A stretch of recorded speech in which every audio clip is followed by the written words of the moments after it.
Happy 2025, besties. We made it. We did it. We're here. It's going to be the best year of our lives yet. This is the year of 30 for me. I turned 30 in May, which is insane. It's gonna be the best reading year. I know, like, 2024, we had our ups and our downs. I know a lot of new releases in 2024 were an experience. 2025 is going to be so much better, but we have to reflect on the year past before we move to the future. So I wanted to talk a little bit about my stats, and then we'll go through my top 10 books of the year. 2024 stats, I'm going to be looking at my Storygraph. I am going to continue using both Goodreads and Storygraph going into 2025.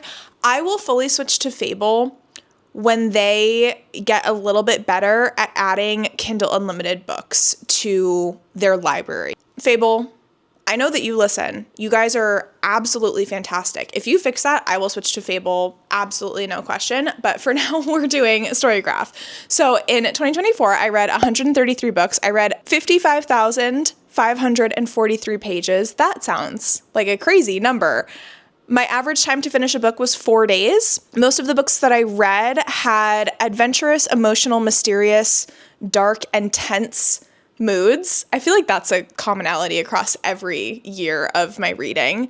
In terms of page number, 20% of the books I read were over 500 pages, 66% were between 300 and 499 pages, and 14% were below 300 pages. My most read genres were fantasy and romance. No one was surprised. My top authors were Elsie Silver. I read 6 Elsie Silver books in 2024 and had the time of my life. You guys know that cowboy romance has become a part of my personality. Like, I'm obsessed with it. And 2025, we will be reading more. We still have the Gold Rush series that we need to read from Elsie, along with her, like, billionaire single dad whole series that is going on. All of the Wild books, Wild Love, Wild Eyes, all of those. And I can't stink and wait. Next 2 authors that were tied, I read 4 books each, were T. Kingfisher. Love her so much. She's one of my top authors of the year, absolutely. Scarlett St. Clair, because I reread a couple books, like A Touch of Darkness and stuff like that, to finish that series. To read A Touch of Chaos, I had to refresh a little bit. And then I was also reading, like, Mountains Made of Glass and Apples Dipped in Gold, her dark fairy tale series. And then I had many, many authors that I read 3 books from. My average star rating was 3.78, and I had 28 5-star reads. So out of the 28 5-star reads that I had, 23 were first-time reads. There were some good books. I would say, like, most of my 5 stars hit for me in the first half of the year. The second half got a little bit scary. And crazy. These are in no order in particular. I'm just kind of going to go through them, and then I will have honorable mentions outside of my top 10. We just spoke about Elsie Silver, so I would be remiss if I didn't talk about these books that absolutely changed my life. First 2 are Powerless and Heartless by Elsie Silver. I love Heartless. I love a grumpy cowboy, and that is Caden Willa. Also just a fiery redhead main character in a cowboy romance. Like, Willa is everything to me, but also Powerless. This one was more of like a hockey and ballerina romance. I get to carry this book with me for the rest of my life. It just lives in my head all the time. I love Sloane. I love Jasper. I love a sad boy, like, it's just a sad boy hockey player. Are you actually joking? Obsessed with that. Next up, When the Moon Hatched by Sarah A. Parker. This is a book I never thought was going to make it to my top 10. This is an author that I never thought would be on my, like, top 10 books of the year, because I read the To Bleed a Crystal Bloom series. Wasn't my favorite. DNF'd it on the second book. When she came out with this one, I was really nervous to read it, but I had seen so many people giving it good reviews.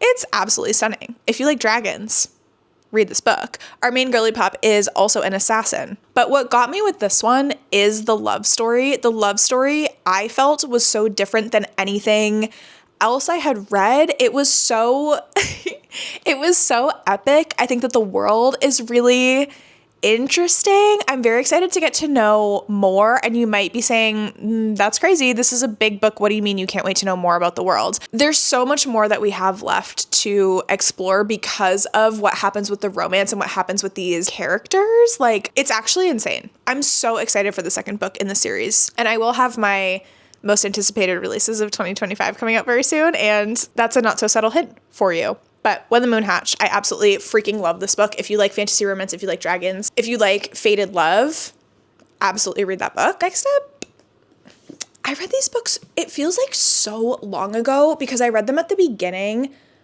of 2024. It's actually insane. But I feel like I've lived with these books like in my body for so long, and it really hasn't been that long. That is Daisy Hates the Great Undoing and Into the Dark by Jessa Hastings. These books fundamentally changed me as a person. I don't know what to tell you. The Magnolia Parks / Daisy Hates series, one of my favorite series of all time. I want to reread the absolute heck and bob out of these. Julian is my favorite character ever. I love this man. I love this man so much. And even though I love Daisy, I love Magnolia, I do love BJ. I'm thinking about getting tattoos in dedication of like the tattoos that BJ has for Magnolia. That's how serious I am about these books. I love them so much. But Julian, oh my gosh, I can't even. If you haven't read them and you like a very lyrical, just the most beautiful writing style I've ever read in my whole life, I'm very excited for 2025 because of Jessa Hastings in terms of book releases. So I don't think that this next one is going to be a surprise. If you've been around my channel for a while, you will know I love Sabaa Tahir with my whole heart. I will always give this author all of my money, all of the time. And she's here to break our hearts. Once again, Air by Sabaa Tahir was one of the best books that I read in 2024. This is what do you call it? Like a spin-off series of An Ember in the Ashes, also one of my favorite series of literally all time. However, I think that Sabaa outdid herself with these characters. This is a YA series, so is An Ember in the Ashes. They are not romance focused. There's romance in them that will literally have you so gagged, but then you have to remember, I'm so gagged by this literal subplot, and the main plot of these books is so freaking good. Like, all of her writing is just absolutely exquisite. Her character arcs, her friendships, the way that she writes friendships and family, just know you're going to feel a lot of feelings, probably all of the feelings in the feeling spectrum, and then you're going to be heartbroken. So that's Air. Just another author who loves to hurt us, and I say thank you every single time, is J. Kristoff, Empire of the Damned. This is crazy. I read this book. It feels like I read this book so long ago. Like, it doesn't feel like it was in 2024, but it was in 2024, and oh my gosh, I cannot wait for the finale of this trilogy. I'm really hoping that it comes out in 2025. I think it will, like probably towards the end of the year if I had to make just an absolute stab in the dark, because he's been hinting at finishing the book and stuff like that on his Instagram recently. So hopefully everything with publishing goes well and we get the book in 2025. But Empire of the Damned, this is just one of the best series overall in every aspect that I've ever read in my entire life. J. Kristoff, like I mentioned, likes to hurt us. And you know what? I'm here for it. It's a vampire fantasy. It's extremely dark. If we return to what I said, my top like moods of the books that I read in 2024 were, this hits on all of them. It's emotional, it's dark, it's tense, it's adventurous. Checks all the boxes for me. And I will be crying. Please wellness check me after I read the finale to the Empire of the Vampire series. Oh my goodness. Let's talk about a Brandon Sanderson book. That's weird because I have only read one other Brandon Sanderson book ever. I don't know if 2025 will be the year of Brandy Sandy for me, but I did read Tress of the Emerald Sea by Brandon Sanderson in 2024. And I gave this 5 stars. I feel like this sent me on a very welcomed spiral into adventurous fantasy books that have a very lighthearted and hysterical mood and tone to them. So fairly opposite of the dark, emotional, intense moods that makes up most of my reading. And it was a very welcome change. I was laughing out loud reading this book. I was smiling at these pages like they were a lifelong friend. I don't think I've ever laughed so much reading a book, to be honest. And I think that this book made me more open and willing to read more from T. Kingfisher, because the reason T. Kingfisher was one of my top authors of the year is because I started to read her Paladin's Strength series that has a very, very similar mood and tone to those books. Those are much more romance forward, whereas this is much more adventure forward. This is the book that made me want to start sampling sci-fi a little bit more because it does lean, I would say this is a really good mix between fantasy and sci-fi, but I couldn't find another sci-fi book in 2024 that hit the way that this one did. So I'm willing to try more Brandon Sanderson, even though Warbreaker wasn't my favorite. That's the only other book that I've read by him, because this was just delightful. And I really hope that going forward, I know he had mentioned that this was a secret novel. It was almost an experimentation of a certain writing style for him. I hope that he does more because this was simply delightful. I have to talk about my girl, Leigh Bardugo. Leigh Bardugo's adult fantasies have me in a chokehold. I'm not here for her YA, and don't come after me. I know that Six of Crows has like a massive fan base, and I did read it and I thought that they were okay, but The Familiar by Leigh Bardugo and also her Alex Stern series are top tier for me. I'm sorry about the blinds and the light at this point. I will close those momentarily. The Familiar was a story, I feel like if you went into this book really not knowing what it was about, you were going to have a better time with it than if you tried to understand what it was before going in, if that makes any sense. Because this doesn't really have to do with vampires, even though it looks very vampire-y from the cover.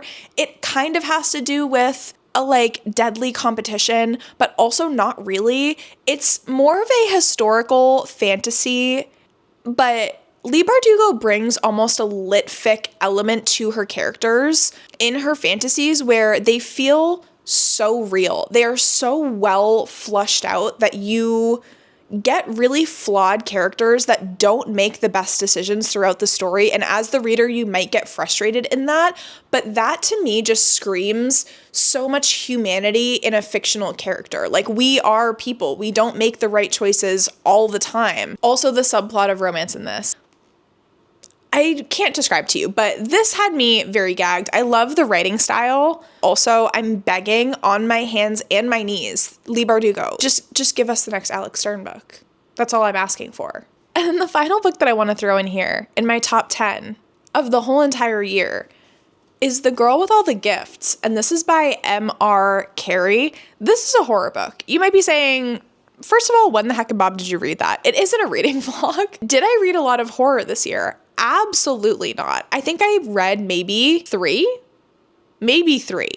This was a top book. And it really, when I was putting together this list, finalizing, I was having a difficult time because this year over any other year, I had the least amount of mix in my genres. I read so heavily from fantasy and fantasy romance. I haven't done the percentages out, but it was at least like 80 to 85% of the books that I read.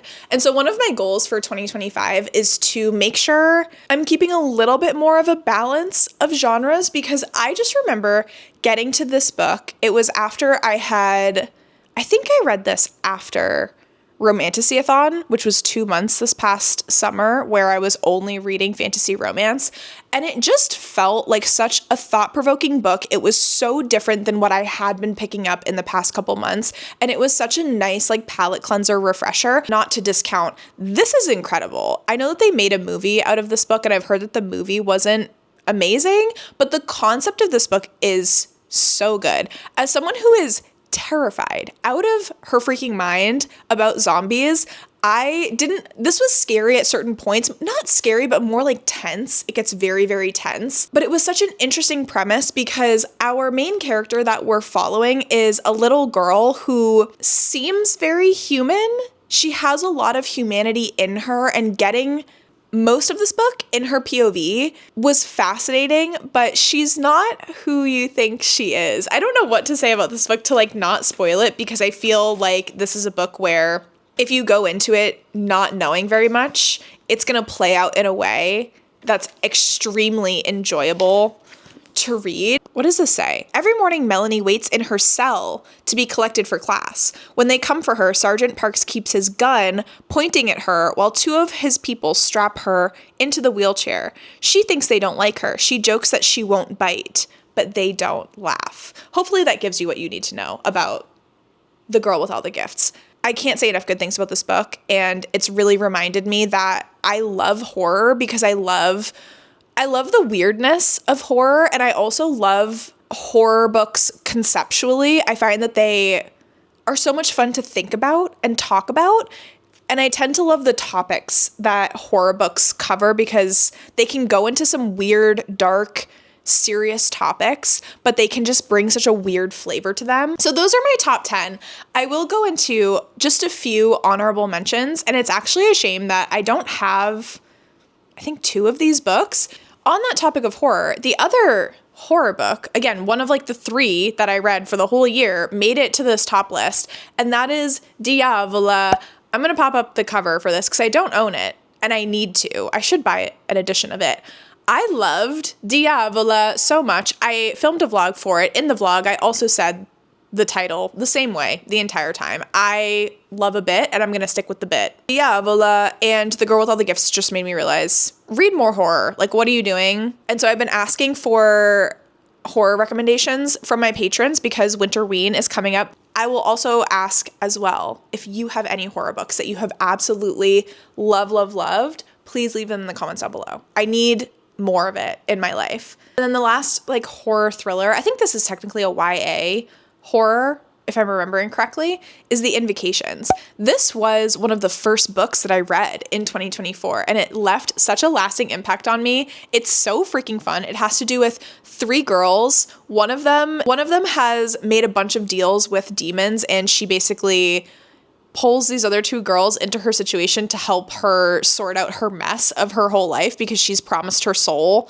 to some very powerful demons. It also has amazing themes of feminism running through it, and I love the girls' dynamics all together. It was so entertaining. The audiobook for it was incredible. I feel like horror and thriller audiobooks are just something that I need more of in my life in general, but they're so much fun to listen to because, number one, if you're like me and when you're getting into a really stressful, intense point in a book and you like to skip ahead and see, do they make it through this scene, or like, does someone die? Like, what happens in this scene? And you like to skip ahead. An audiobook, you can't do that. I would love to just watch a video where someone's listening to horror and thriller audiobooks and you just get to see their face reacting to like the biggest plot twists in the book, because I swear when I listen to these audiobooks, my jaw is on the floor. I'm like pacing around the room. I am just in an absolute frenzy. And I remember The Invocations really brought that out in me. So The Invocations made it onto this list.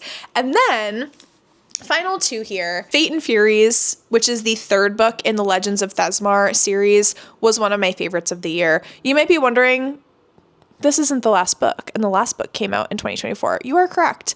I liked this book a little bit more than the last book. I think that this was probably my favorite book of the series. Fate and Furies, these pages turn themselves. I was absolutely feral. I blacked out everything else while reading this book. It was all I could focus on.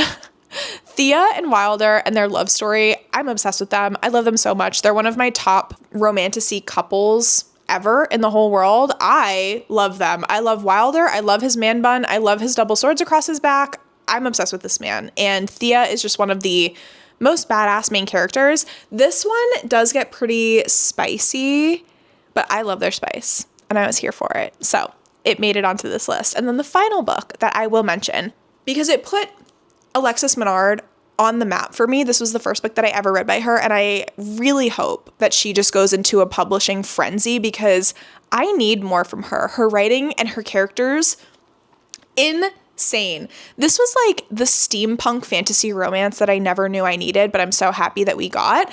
House of Bane and Blood. Camilla and Nico, I just can't. Any love interest, I'm not just going to say male love interest because honestly, if a girl had this too, I would be obsessed. Any love interest with a metal arm, it's giving Full Metal Alchemist, and just know I'm not well, and I will read the book on that fact alone. But the magic in this was so freaking cool. Like I mentioned, the steampunk element to it and the industrialization that played a role in the story was so freaking cool. Also, it gave like mobster vibes because it's 2 families that are coming together, forging a marriage to try to make an alliance to save this railroad that's like necessary. It's just the enemies to lover. The banter is so good. The cliffhanger that this ends on, the fact that it was a duology, I loved the pacing of the story, and I felt like as a duology, it was so solid. But now we need a new series. So, Alexis, please and thank you. And that is it, friends. Those are my 2024 reading stats and also my favorite books of the year. If you had any favorites that overlapped with mine, please let me know in the comments down below. Let me know what your favorite books of 2024 were. And like I said, please, if you have any really good horror book recommendations that you think I would like, leave those down below because I'm obsessed and I need more. We have our fantasy romance books like cut out for us in 2025. It is going to be such an amazing year for the romantasy lovers. So that's all set. But I need to like mix it up a little bit more. So I hope that you enjoyed, friends. I will catch you in the comments and I will see you in my next one very, very soon. Toodles!